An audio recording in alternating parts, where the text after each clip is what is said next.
C'était très stressant, mais en vrai, là, la tension, elle rebaisse et ça fait quand même quelque chose là. Ça a été un peu stressé forcément au début. Tous ils se préparent à la rencontre des étudiants en prépa EC qui sortent de leur première journée de concours Écricom. Comment s'est passée cette première journée de concours? Ça s'est passé plutôt bien. En mathématiques, j'ai fini le sujet, du coup j'étais content. Après, tout ce qui est Python et SQL, c'était un peu tendu. Espagnol, c'est tombé sur le Mexique, donc pareil, j'étais plutôt content, je trouve ça cool le Mexique. Après, c'est pas ma spécialité l'espagnol, donc on va voir ce que ça donne, mais voilà. Bah écoute, moi c'est plutôt bien passé. J'ai trouvé que tout était plutôt classique, que ce soit les maths ou les langues. Enfin, il y avait rien de trop étonnant et pour l'instant, je suis plutôt serein sur les épreuves. Bah alors pour l'instant ça allait, le sujet de maths ce matin était plutôt faisable en maths appliquées. Sinon en espagnol c'était assez surprenant, un sujet que sur le Mexique, centré sur les élections, mais ça va, ça s'est relativement bien passé. C'était très stressant, mais en vrai, là, la tension, elle rebaisse et ça fait quand même quelque chose là. Là, on va voir la suite, mais bon, c'est cool, hein.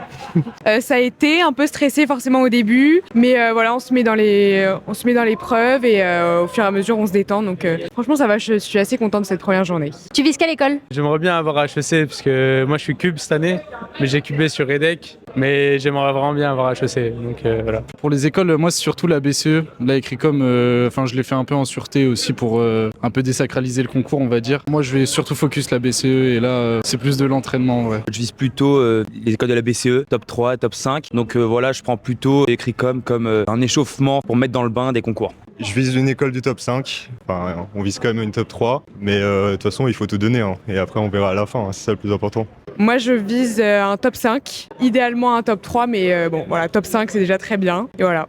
Quelle épreuve t'appréhendes le plus? La géopo et un peu la philo, parce que la philo, j'ai l'impression qu'il y a une part d'aléatoire. Je me suis beaucoup amélioré cette année, mais voilà, ça m'embêterait d'avoir une mauvaise note. Les épreuves que j'appréhende le plus, je pense que c'est soit la GG, soit la CG, je pense, parce que c'est là où il y a plus de hasard. Moi je pense que c'est plutôt la géopolitique, parce qu'avec tout ce qui se passe en ce moment autour des élections en Amérique, tout ce qui s'est passé en 2024, je pense qu'on peut avoir une très grosse variété de sujets. Donc ouais, ça peut être assez surprenant le sujet qu'on peut avoir, comme ce qu'on a eu en espagnol aujourd'hui. En vrai, la géopo, ça va être chaud avec la carte à l'ESCP. Et après, même la CG, l'image, je trouve c'est dur cette année, donc je pense que c'est les matières littéraires, ouais, ça va être dur. Pareil géopo, parce qu'il y a beaucoup à écrire, c'est vrai que le temps c'est assez short à chaque fois, mais ouais, géopo.